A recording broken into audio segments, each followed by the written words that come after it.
As we all know, caring for COVID patients or even potential COVID patients is really complicated given the significant infectious risk associated with this disease.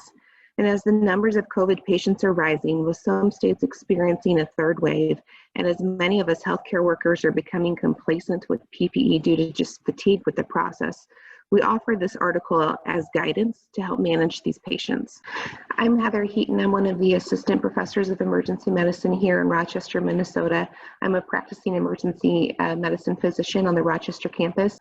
My name is Neha Rocker. I'm an associate professor in the Department of Emergency Medicine here at the Mayo Clinic in Rochester, Minnesota. Dr. Rocker and I recently published on the guidelines for managing cardiac arrest in the emergency department during the COVID-19 pandemic, and it will appear in the December issue of Mayo Clinic Proceedings. This article is based, and our recommendations are based on 4 basic guidelines. The first is to reduce the exposure of the virus to the entire healthcare team. The second is to try to decrease the number of aerosol generating procedures done during the resuscitation. The third is to try to utilize a very small resuscitation team to limit potential exposure, while members of the healthcare team can also be standing outside the room.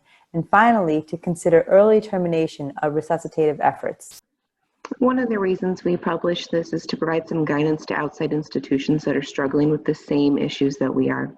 With the needs of the patient always being at the forefront of our practice, we sought to develop a resuscitation practice with our colleagues from across the hospital practice to ensure that our exceptional care delivery would continue during these challenging times.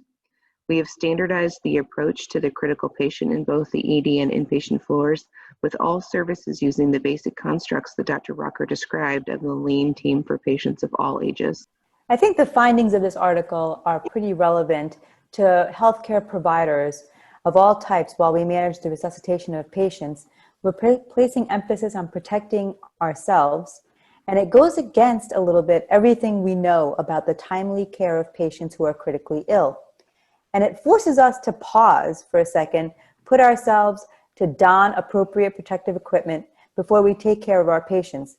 It is an uncomfortable change for the entire healthcare team, but I think it's an important change and an important practice change. And with that change, there's really 2 important outcomes that impact our patients. First, we're dedicated to a standardized approach when we're caring for these folks with specific roles and responsibilities that are well defined. And second, we're dedicated to keeping our staff healthy. This impacts the second patient we care for, and the third, and the fourth. The health of the team impacts the long-term health of the community, and the focus on minimizing the risk to our staff is an important goal of this model. Besides the 4 basic principles that we offer as guidance in the care of these patients, as you read the article, pay special attention to the different types of PPE that we are recommending for the different parts of the algorithm. In the future, while we consider next steps and research questions, we do need more data about survival post-CPR in COVID patients to help inform indications for termination of resuscitative efforts.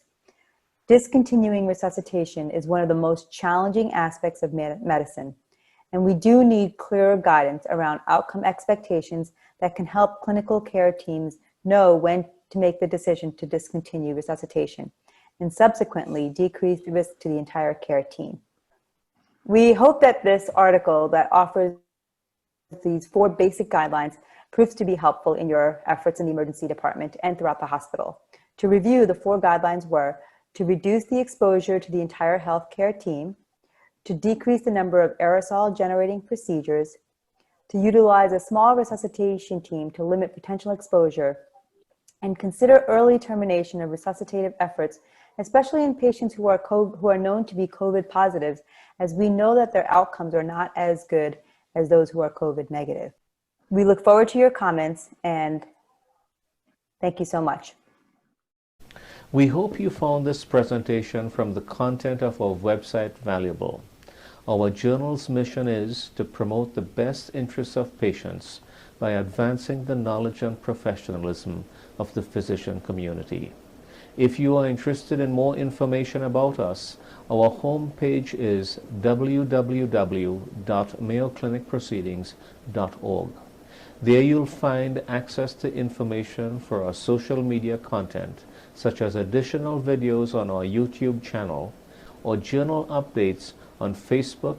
You can also follow us on Twitter. More information about healthcare at Mayo Clinic is available at www.mayoclinic.org. This video content is copyrighted by Mayo Foundation for Medical Education and Research.